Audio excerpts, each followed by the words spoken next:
अस्सलाम वालेकुम। आज की वीडियो में हम करेंगे एक्सरसाइज 11C। ये है जो mathematics book 2D2 7th edition जो न्यू एडिशन आया है एक्सरसाइज है ये।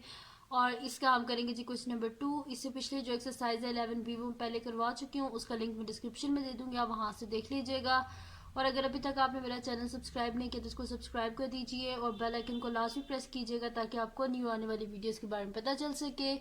तो स्टार्ट करते हैं। हमारे पास है क्वेश्चन नंबर 2 है और क्वेश्चन नंबर 2 में हमारे पास है कि find the value of unknown in each of the following right angle triangle. ये जो गिवन राइट एंगल ट्राइंगल है इसमें जो अननोन है उसकी वैल्यू को फाइंड आउट करना है। पहले जब हम क्वेश्चन कर रहे थे उसमें क्या था कि हमारे पास साइड्स जो थी ना वो अननोन थी, लेकिन यहाँ पे एंगल अननोन है। तो कोई मुश्किल नहीं है, बिल्कुल उसी प्रोसीजर से करेंगे, बस सिर्फ इसमें डिफरेंस इतना है कि इसमें हमें इन्वर्स लेना पड़ेगा और कुछ भी नहीं है। ठीक है, तो स्टार्ट करते हैं। हमारे पास क्वेश्चन को हम स्टार्ट करते हैं। इसमें मैं लिख लेती हूँ कि इसमें हाइपोटेन्यूज क्या है मेरे पास। इसमें जो है मेरे पास एडजेसेंट साइड कौन सी है और अपोजिट साइड कौन सी है। तो 90 डिग्री के बिल्कुल ऑपोजिट जो साइड होती है और लॉन्गेस्ट साइड होती है इसको हम क्या बोलते हैं, हाइपोटेन्यूज। ठीक है, तो मैंने इस पर लिख दिया हाइपोटेन्यूज। और जो गिवन एंगल होता है, जैसे कि यहाँ पे एंगल जो गिवन है वो ए डिग्री है, तो इसके साथ जो जुड़ी हुई साइड होती है इसको हम क्या बोलते हैं, एडजेसेंट साइड। और इसके जो ऑपोजिट, ये दोनों साइड तो इसके साथ जुड़ी हुई हैं तो ये इसकी ऑपोजिट साइड है। ठीक है, अब हम क्या करेंगे, बिल्कुल वैसे करेंगे जैसे हम पहले करते थे। मैं यहाँ पे नीचे लिख लेती हूँ सो का टोआ, फिर हम देख लेंगे कि किसके साथ जो है ना वो हम क्वेश्चन को सॉल्व कर सकेंगे। अब आप देखें यहाँ पे हमारे पास क्या है, गिवन क्या है, हाइपोटेन्यूज है हमारे पास। ठीक है, और ऑपोजिट। ठीक है, जो गिवन साइड्स होंगी ना उनको यूज करके हमने इस एंगल को फाइंड आउट करना है। तो गिवन साइड कौन सी है, ऑपोजिट और हाइपोटेन्यूज। तो हम देखेंगे किसमें ऑपोजिट भी आता है हाइपोटेन्यूज भी आता है, तो वो हमारे पास साइन है। ठीक है, साइन है जिसकी रेशो में हमारे पास ऑपोजिट भी आता है हाइपोटेन्यूज भी आता है। तो फिर मैं यहाँ पे लिख दूंगी सोल्यूशन स्टार्ट करते हैं और मैं यहाँ पे लिख दूंगी सोल्यूशन। और मैं यहाँ पे लिख दूंगी साइन।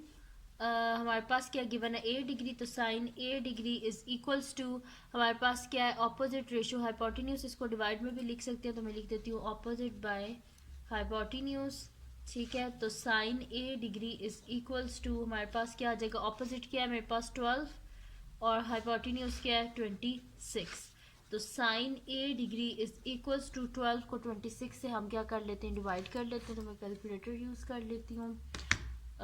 12 डिवाइडेड बाई 26, तो ये मेरे पास आ रहा है जी 0 पॉइंट के बाद 4 डिजिट्स तक लिख लेते हैं।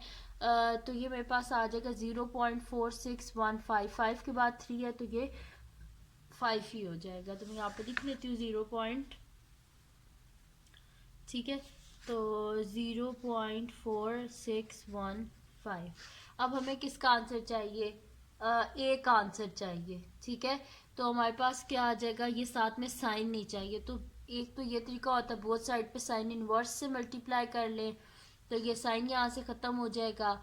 या फिर आप क्या कर लें कि ये साइन इधर आके साइन इनवर्स हो जाएगा।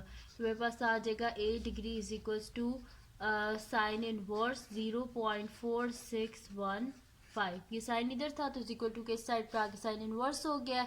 या फिर बोथ साइड पे साइन इनवर्स से मल्टीप्लाई कर दें, साइन और साइन इनवर्स कैंसिल हो जाएंगे और इस साइड पे साइन इनवर्स आ जाएगा। आपकी मर्जी है, जैसे करना चाहे कर लें। तो ये हमारे पास आ जाएगा A degree is equals to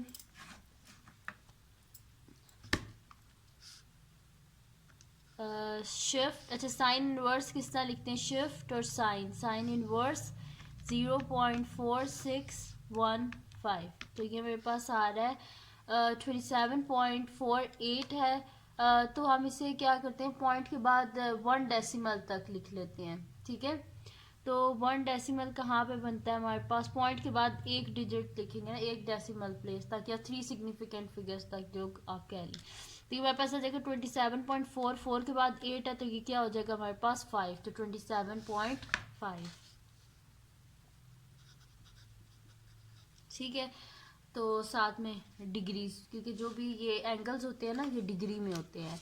तो यानी कि हमारे पास ए डिग्री किसके इक्वल है 27.5 डिग्री। तो अगर हमने सिर्फ ए का आंसर निकालना है तो ए क्या हो जाएगा 27.5। ठीक है, साथ में लिख लीजिएगा टू 3 सिग्निफिकेंट फिगर या 1 डेसिमल प्लेस तक। ठीक है, तो यहाँ पे मैं लिख देती हूँ, मैंने इसे 1 डेसिमल प्लेस तक राउंड ऑफ किया, यानी कि पॉइंट के बाद सिर्फ मैंने एक डिजिट लिखा है।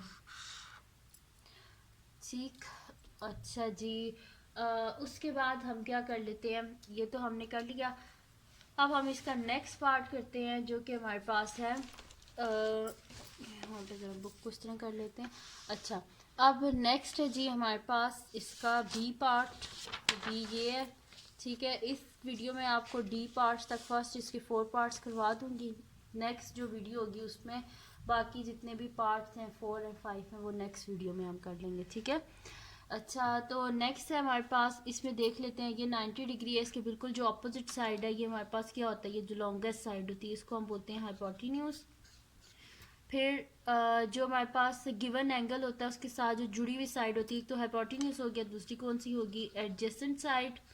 और इसकी जो अपोजिट होती है इसको हम अपोजिट साइड बोलते हैं, ठीक है। मैं यहाँ पे लिख लेती हूँ सोका टोआ। फिर हम देख लेते हैं कि हमारे पास कौन सा ट्रिग्नोमेट्रिक फंक्शन है जिसमें एडजेसेंट भी जो गिवन है। अब उनको जब एंगल को फाइंड आउट करना है तो देखना जो दोनों गिवन है उनको यूज़ करना है, एडजेसेंट और हाइपोटेन्यूज। तो हम देखें कौन सा ट्रिग्नोमेट्रिक फंक्शन है जिसके बीच में एडजेसेंट भी आता है और हाइपोटेन्यूज भी। तो एडजेसेंट और हाइपोटेन्यूज, तो ये हमारे पास आ रहे हैं कॉस में आ रहे हैं, कोसाइन जिसको बोलते हैं। सॉरी, गला थोड़ा ख़राब है इसलिए मेरी आवाज़ भी भारी हुई हुई है।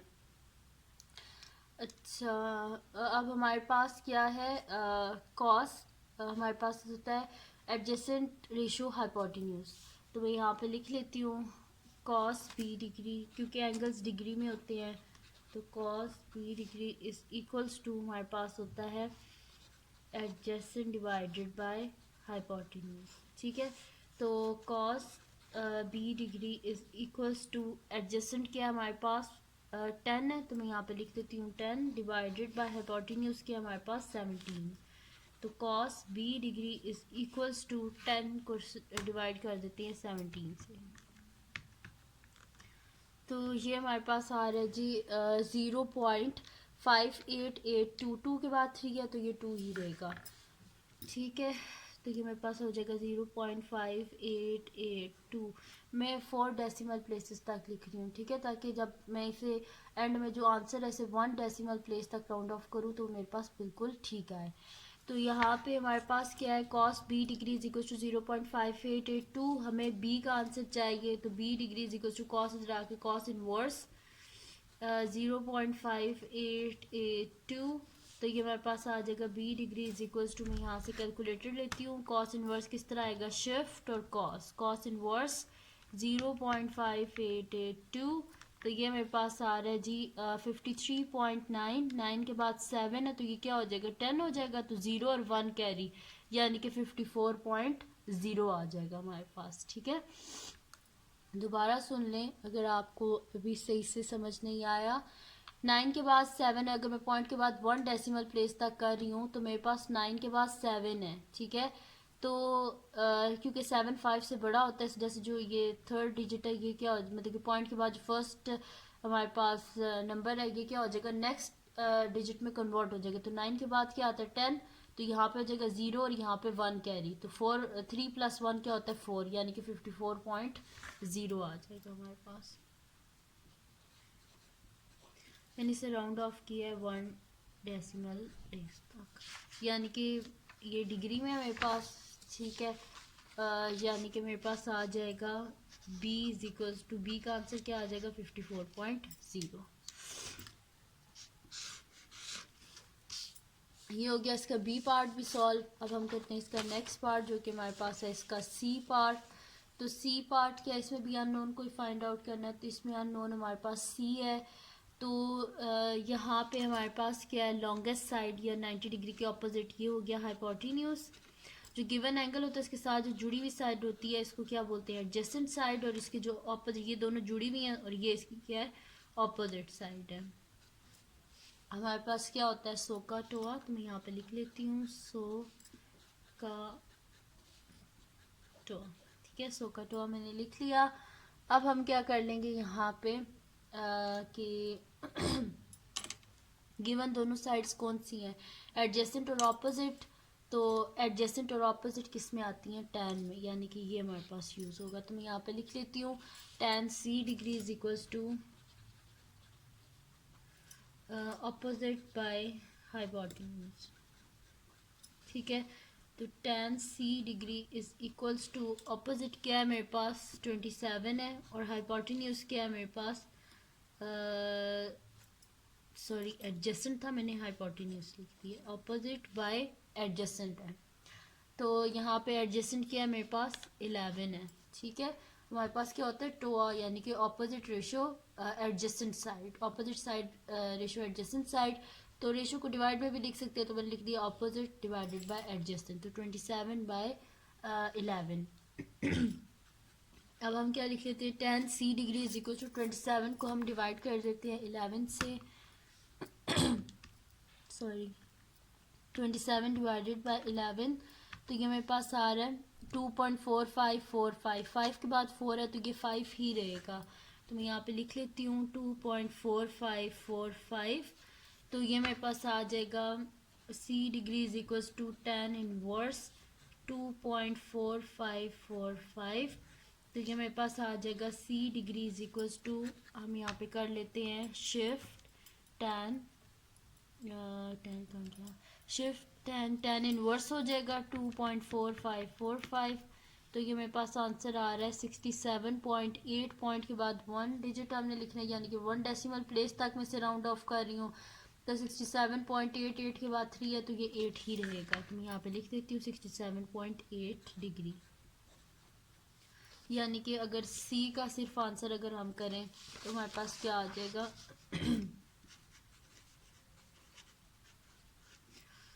सी का आंसर हमारे पास आ जाएगा 67.8।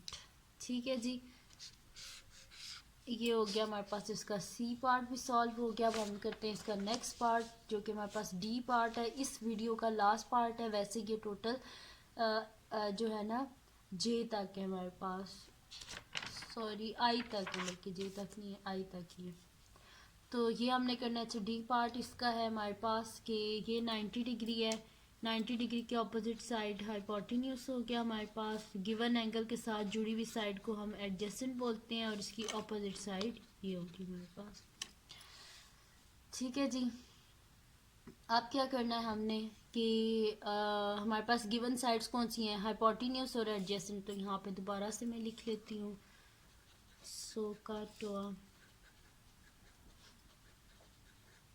ठीक है जी, अच्छा हाइपोटेन्यूज और एडजेसेंट किस में है, ये कॉस में है, तो यानी कि कॉस यूज होगा, cos D degree is equals to हमारे पास आ जाएगा, सोल्यूशन में यहाँ पे ऊपर लिख लेते हैं